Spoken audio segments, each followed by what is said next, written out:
All right, I'm in the Gospel of John, chapter 6. Gospel of John, chapter 6. And I'll be speaking about chapter 6, verses 1 through about verse 15 in this particular message. Now, what was going on was that Jesus had healed the man at the pool of Bethesda in John chapter 5. And then in John chapter 6, what he says in verse 1 is, after these things, Jesus went over the Sea of Galilee. He went over the Sea of Galilee, which is the Sea of Tiberias. And it kind of gives the impression that right after John chapter 5, right after the healing of the man of the pool of Bethesda, then he goes over the sea. But there was a lot that went on, because if you continue to read, you've got in verse 4, now the Passover, a feast of the Jews, was near in John chapter 6. When you have a feast that is happening in John chapter 5, at the beginning of John chapter 5, after this there was a feast of the Jews. The Jews went up to Jerusalem. All right, well, and then in chapter 6, they're about ready to go back to Jerusalem.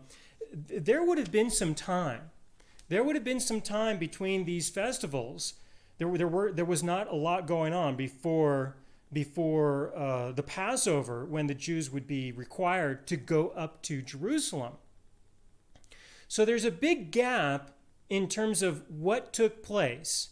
There's a big gap in events between John chapter 5 and John chapter 6.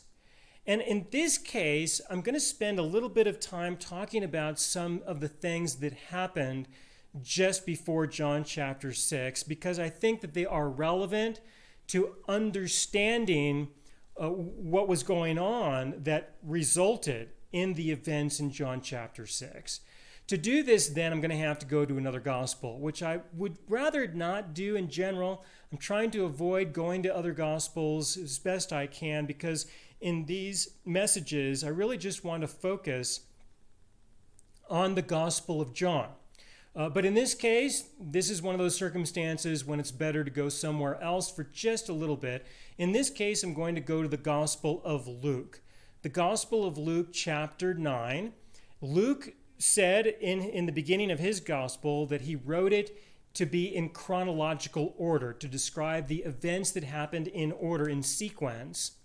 And in Luke chapter 9, he gives us a little bit more information so that we know what was going on before Jesus before he feeds the 5,000. He heals a bunch of people and he feeds the 5,000. So I'm going to go to the Gospel of Luke just for a short period of time, just for a minute, a few minutes. The Gospel of Luke chapter 9, and then I'll go back to the Gospel of John chapter 6. In the Gospel of Luke, chapter 9, beginning in verse 1, it says, "Then he called his 12 disciples together and gave them power and authority over all demons and to cure diseases. He sent them to preach the kingdom of God and to heal the sick. And he said to them, 'Take nothing for the journey, neither staffs, nor bag, nor bread, nor money, and do not have 2 tunics apiece. Whatever house you enter, stay there, and from there depart. And whoever will not receive you, when you go out of that city, shake off the very dust from your feet as a testimony against them.' So they departed and went through the towns, preaching the gospel and healing everywhere." This was a big deal for Jesus to give them responsibility and authority. He gave them the responsibility to proclaim the gospel and to heal people. He gave them the authority to heal people and to cast out demons. All right? And so he sends them out and says, "You all go. You're on your own. And here's some rules. I'd like you to go without any money, with no food, with nothing. Just go." All right? And this would be a big deal and could, of course, provide them with a lot of stress as well. This was something that Jesus sent his disciples to go and do. These were things that he sent them to go and do just before he takes them across the Sea of Galilee that would bring us into John chapter 6. In Luke chapter 9, verse 6, so they departed and went through the towns, preaching the gospel and healing everywhere. In verse 7, now Herod the Tetrarch heard of all that was done by him, by Jesus, and he was perplexed, because it was said by some that John had risen from the dead, and by some that Elijah had appeared, and by others that one of the old prophets had risen again. Herod said, John I have beheaded, but who is this of whom I hear such things? So he sought to see him. And the apostles, when they had returned, told him, referring to Jesus, all that they had done. Then he took them and went aside privately into a deserted place belonging to the city called Bethsaida. But when the multitude knew it, they followed him, and he received them and spoke to them about the kingdom of God and healed those who had need of healing. When the day began to wear, the 12 came and said to him, Send the multitude away that they may go into the surrounding towns and country and lodge and get provisions, for we are in a deserted place. But he said to them, You give them something to eat. And then the miracle unfolded from there. That's the transition into the Gospel of John chapter 6. But the things that I wanted you to see about what was happening just before John chapter 6 is, first of all, the disciples were sent out. They went out, and they were out for a while. And they were proclaiming the gospel, and they were healing people, and they were casting out demons as well. They were doing these things. And then they came back, and Jesus effectively took them on vacation. That's what this was about. Jesus effectively took them out on vacation. While they were out there, something that happened in addition to that was that Herod, the one who had beheaded John the Baptist, Herod made this comment about beheading John, and who is this guy? I want to see him. The people were thinking of him as Elijah, as a prophet. All right? And this is an important reference because of what will happen next, because the people were looking to Jesus as if he was one of the prophets and that he would perform the miracles that the prophets had done before him. And so the disciples, they returned to Jesus and he took them on vacation. Word had gotten around, and one of the things that some of the people were believing was that Jesus was a manifestation of Elijah and or one of the prophets. And that this was the climate, this was the thought that many people had concerning Jesus. All right. So then he goes and he takes he takes his disciples across the water. So I'm going to go back to the Gospel of John, chapter 1, where it says, after these things, and there were a lot of things that had unfolded, and in reference to Luke chapter 9, these were some of those things that had happened. Jesus went over the Sea of Galilee, which is the Sea of Tiberias. Then a great multitude followed him, because they saw his signs which he performed on those who were diseased. And Jesus went up on the mountain. There he sat with his disciples. All right. So what's going on is that the disciples just got back, from doing a lot. And that was stressful for them. They had to rely on other people in a big way. They were given responsibility that they were out there trying to fulfill. They were given authority to exercise their responsibilities, and they were doing that. And so it's time for a break. It's time to get some rest. So Jesus takes them way out of town, pretty much out of the country even. Takes them across the Sea of Galilee into a deserted region where, for the most part, there's nothing there but a bunch of rocks, and some grass. And so you got rocks and grass, and it's a deserted place. There's nothing going on out there. It's considered to be a part of the town of Bethsaida, but for the most part, Jesus and his disciples are going to an area where where they are going there for the purpose of taking a break. And they're just simply there's not a lot there are not a lot of resources to support very many people in this area. But what happens is that word got around. Somehow people found out, right? Somehow word got around that Jesus and his disciples went over there. Somehow the word got out and people found out. And so not only do a few people go over there, but a lot of people go over there. It's recorded as about 5,000 men. If you go to the parallel passage in the Gospel of Matthew, Matthew does mention that it was also, in addition to those 5,000 men, it was also women and children. So you're looking at some estimates of maybe 15 to 20,000 people. 15 to 20,000 people are going to leave town. All right? They're going to go on a substantial journey out into the middle of absolute nowhere with nothing but a bunch of rocks and a little bit of grass in order to find Jesus. 15 to 20,000 people. And Jesus and his disciples went over there just to take a break, to go on vacation, to get away from these people. But they find out that that's where he's going, and so they go to hunt him down, to find him out there in the middle of nowhere. They're going to find this guy who has been doing all these things.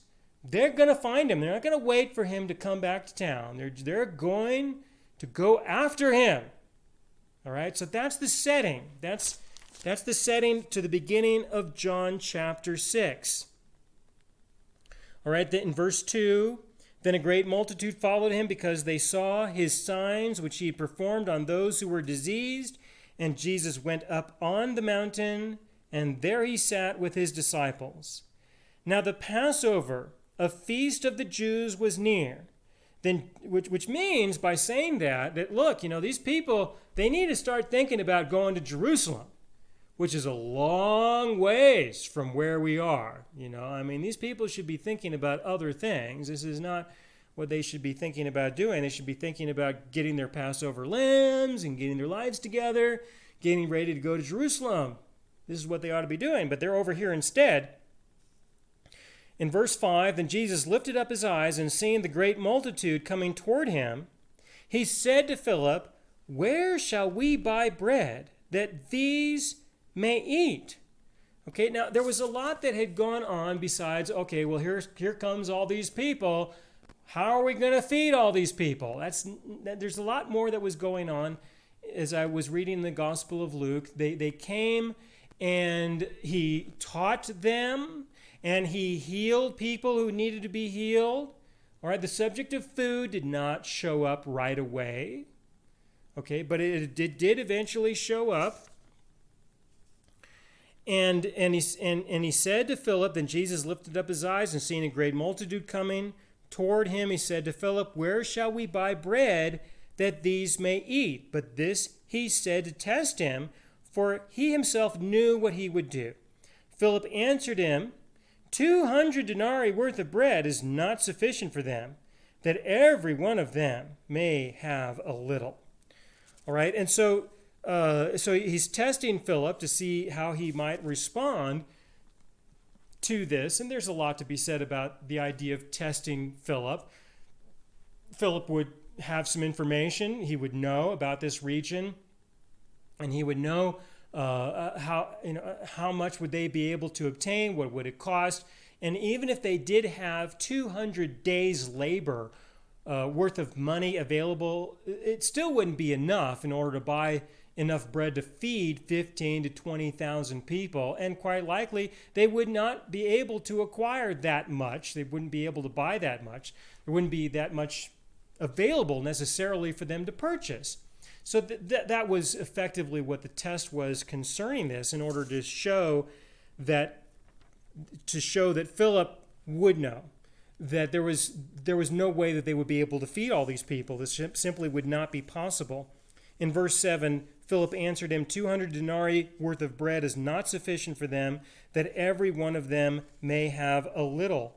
And then one of his disciples, Andrew, Simon Peter's brother, said to him, there is a lad there who has 5 barley loaves and 2 small fish, but what are they among so many? And that's what happens just before this miracle is performed.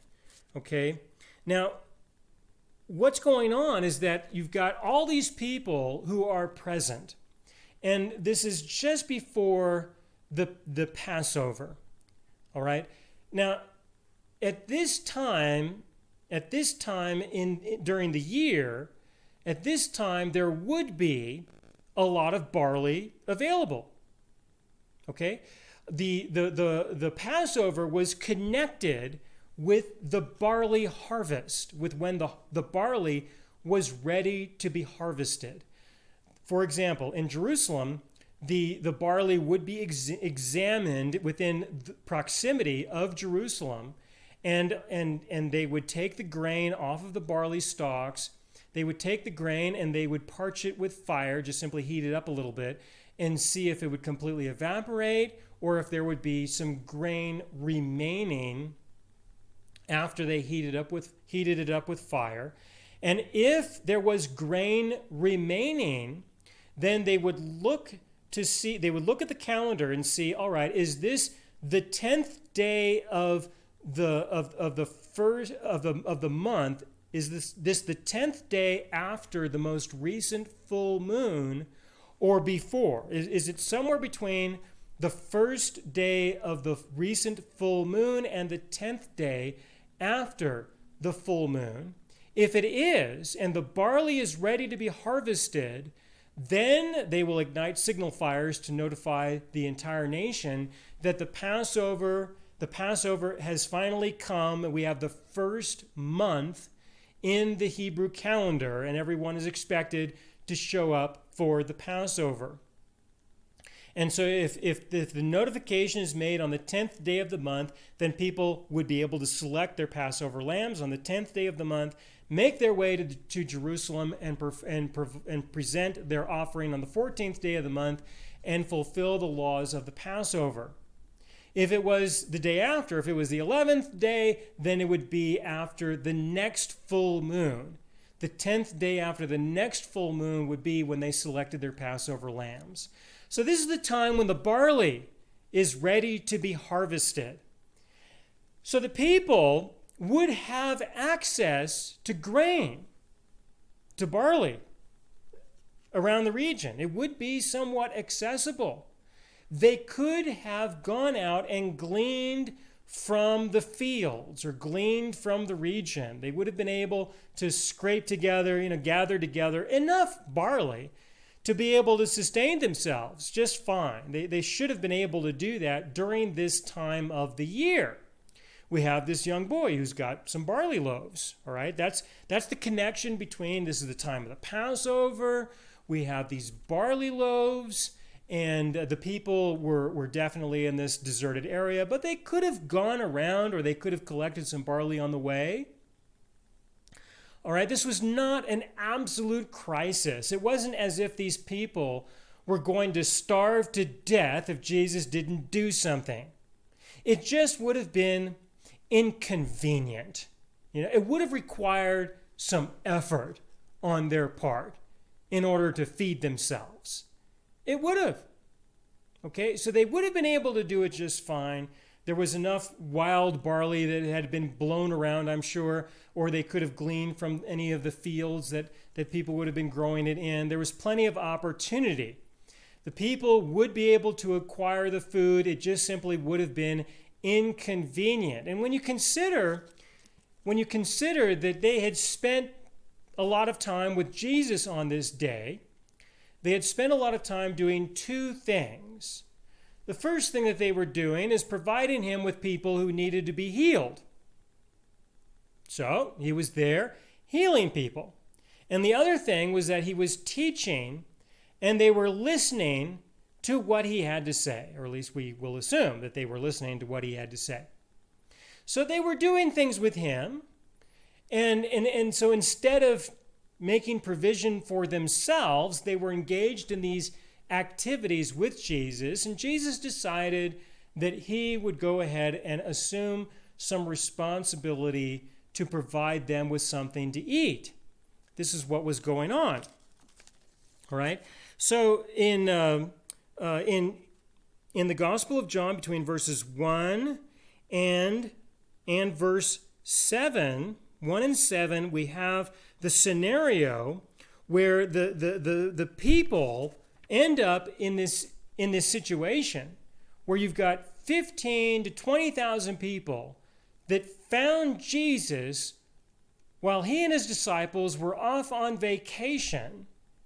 And Jesus is now in this situation where the people have spent a lot of time with him, and he has spoken to them, he has taught them, and he's healed them. If he sends them away, at this time, it's going to be inconvenient. And because they look to him as the Messiah when he could provide a miracle, all right, he's going to look bad, in a sense, if he doesn't do something miraculous for them so that everyone can eat. All right, and this is what I want you to understand. I want you to understand that the people, through the decisions that they made, the people kind of put him into this awkward situation, is what happened. They put him in this awkward situation where they went to him out in the middle of nowhere. He taught them, he healed them, he participated in their lives because they showed up, and he responded to their desire to be taught. He responded to their desire to be healed. And so from their point of view, he needs to do something about this problem that they created. And it is a problem that they created. He participated, and so he does have something to do with this.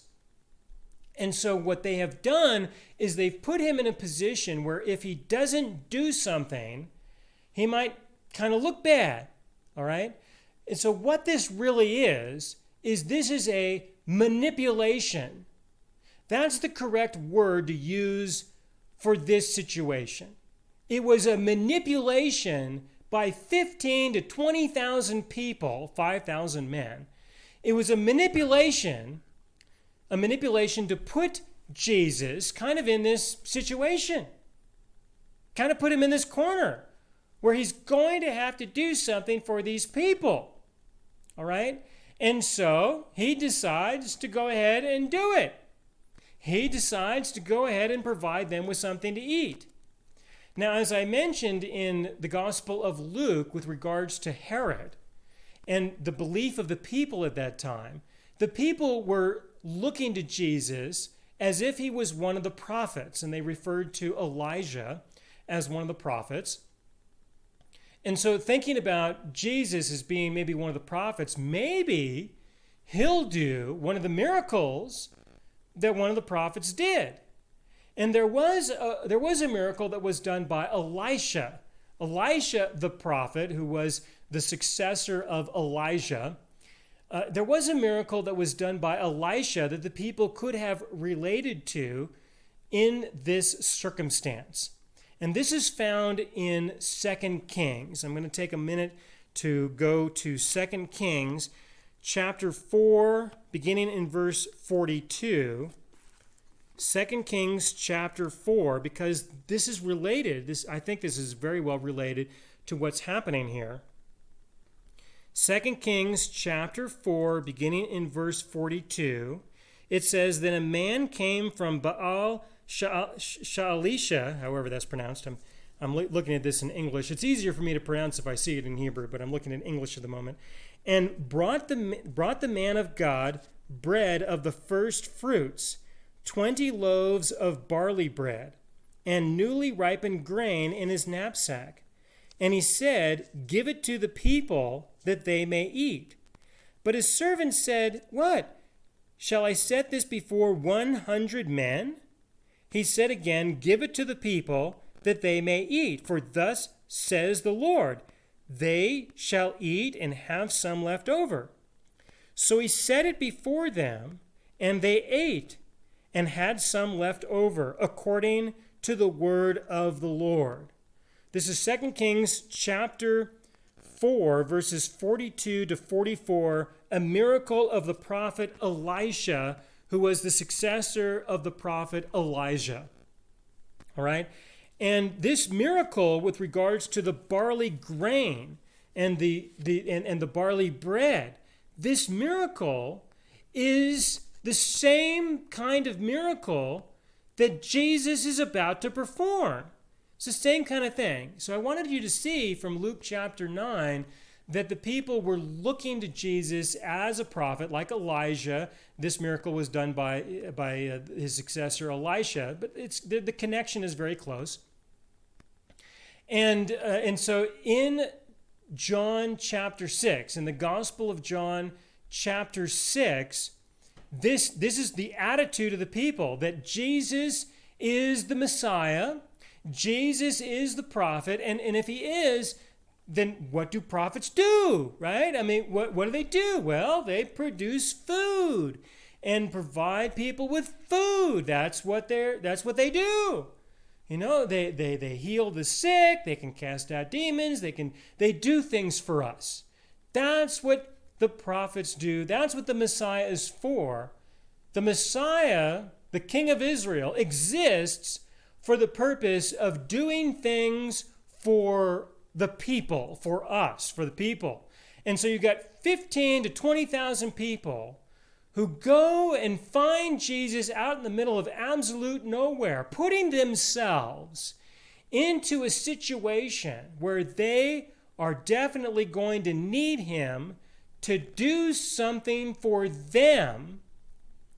All right, otherwise it's going to be quite inconvenient, and it's definitely going to make him look bad. All right? This is a total manipulation by the people because of the way that they perceive Jesus. That they see Jesus as the one who does things for them and gives things to them so that they don't necessarily have to do as much for themselves. That's who Jesus is to them. Jesus is the person who heals them and gives them food. That's what Jesus' role is in their life.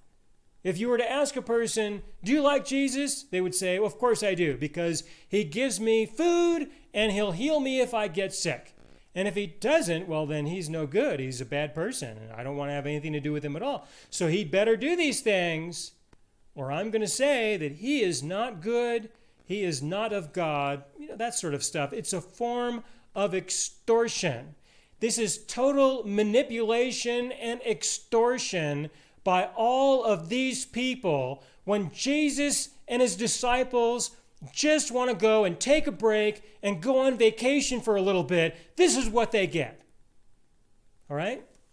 So, continuing in the Gospel of John, chapter 6, verse 8, one of his disciples, Andrew, Simon Peter's brother, said to him, there is a lad here who has 5 barley loaves and 2 small fish, but what are they among so many? And in stating it in this way, stating it as a question, he gives the opportunity for Jesus to do something or not, either way. In verse 10, then Jesus said, make the people sit down. Now there was much grass in the place, so the men sat down, in number about 5,000. All right, so we have rocks, and in this particular location, there was enough grass that if you wanted to sit down, you could do so. You could make it work, right? You could make it work. In verse 11, and Jesus took the loaves, and when he had given thanks, he distributed them to the disciples, and the disciples to those sitting down, and likewise of the fish, as much as they wanted. So when they were filled, he said to his disciples, gather up the fragments that remain, so that nothing is lost. Therefore they gathered them up and filled 12 baskets with the fragments of the 5 barley loaves which were left over by those who had eaten. Then those men, when they had seen the sign that Jesus did, said, "This is truly the prophet who is to come into the world." All right? Now, this is a back reference for them to say, this is the prophet who is to come into the world. This is a back reference to the end of John chapter 5. In the Gospel of John chapter 5, I was mentioning this in the previous message, in verse 46, "For if you believed Moses, you would believe me, for he wrote about me. But if you do not believe his writings, how will you believe my words?" And what he was saying in verse 46, "For he wrote about me," was that he wrote about him as the prophet who would come. So I believe this is why John went right to this particular miracle, to this situation, to state in verse 14, John chapter 6, verse 14, that the people identified Jesus as being the fulfillment of what Moses had to say that Jesus mentions in chapter 5, verse 46. All right, I think that's why John, I think that this is what John was thinking when he wrote his letter in the way that he did, that he wanted to get to this point where the religious leaders did not see Jesus as the fulfillment of what Moses had to say concerning the prophet, but the people saw Jesus as the fulfillment to what Moses was saying about the prophet. The problem was, this was a problem, was that they were looking to Jesus as being the prophet, the person who Moses spoke about. They were looking to Jesus to be the king and to be the Messiah for reasons that were different from what Jesus really had in mind. Okay? What Jesus had in mind was the provision of salvation, as in the restoration of the Holy Spirit, and the beginning of people being able to have an individual relationship with the living God. That's what he was there for. But what they were there for, what they were wanting him to be there for, was to provide them with food to eat and heal them if they're sick. All right? So they wanted something from Jesus that was different from what he was there to provide. So there's a huge disconnect between the people and Jesus. A huge disconnect between the two. This is really important to recognize, that the intent and the interests and the motives of the people were different from the intents and the purposes and the motives of Jesus. They were totally different. So through this manipulation, Jesus goes ahead and he provides them with food to eat. He does that, okay? He does that. That's fine. And he fulfills what they are looking for. But that doesn't fulfill what he is looking for. So he's got 15 to 20,000 people right there in the middle of absolute nowhere with him who want him to be their king. That's a lot of people. 15 to 20,000 people. That's a lot of people. Or 5,000 men with the women and children. That's a lot. But that's not what he wants. He wants to be the king. He wants to be the Messiah. But the king and the Messiah in a different context, to solve different problems. So he meets their needs. He does that. He provides them with food to eat, and he heals the people who are sick. And they are certainly quite excited about him, but he is not excited about them. They see him as the greatest thing, but he does not see them as the people who he wants to continue with.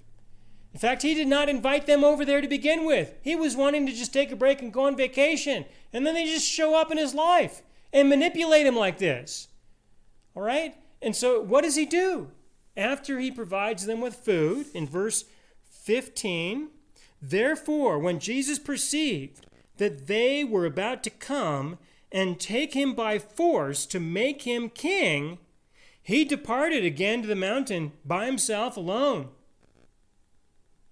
All right? I mean, you would think, all right, here's his chance, right? You got all these people.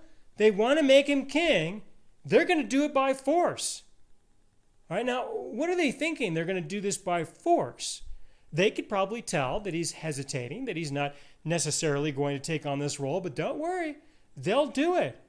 You see, the manipulation they just did was a subtle form of force.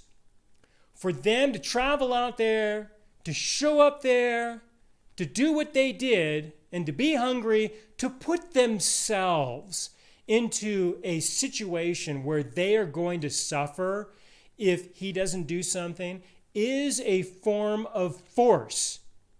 All right? It's a manipulation such that they are going to force him to take care of them.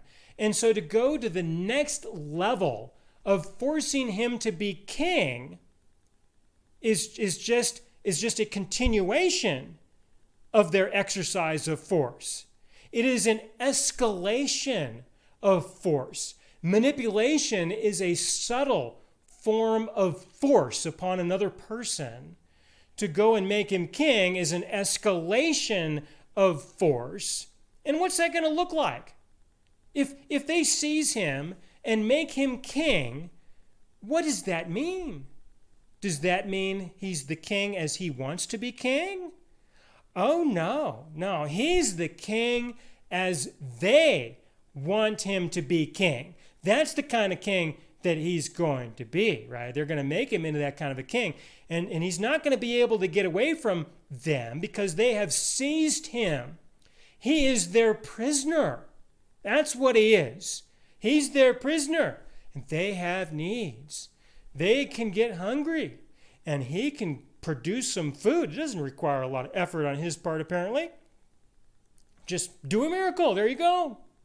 So he had better do that, or they might escalate their force even more and perhaps even torture him, or cause some pain and suffering in his life in some dramatic way, as is necessary until he fulfills his responsibilities that they gave him.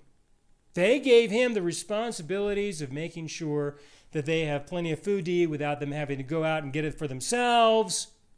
All right? That's the relationship that the people want to have with Jesus. But that is not the kind of relationship that he wants to have with them. So he leaves. All right? He leaves. He's not going to be around for that. He goes off by himself. He would rather be by himself, all alone, than to be around people like this.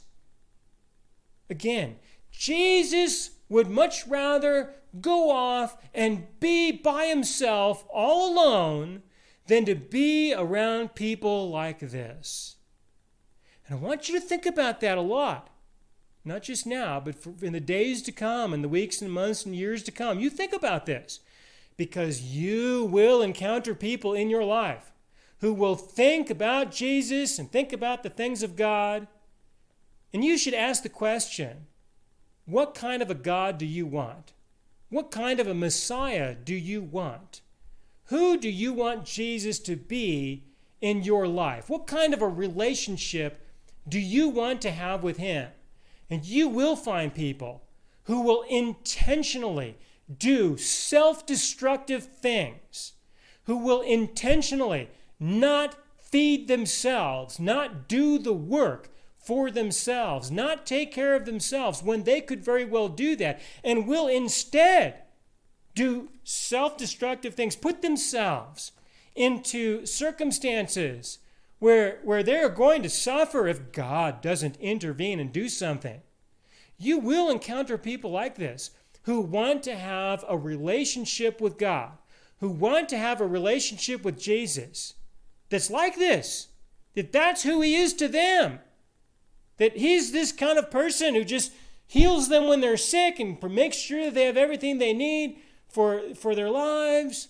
And so they don't have to put out as much effort. They don't have to work as hard. In fact, it is good It is good if they are self-destructive. It is good if they put themselves into circumstances like this. It is good if they are able to find a way to manipulate good people or a good God. It is good because God can provide a miracle. They give God someone to help. They give God someone that God can speak to. That's their service.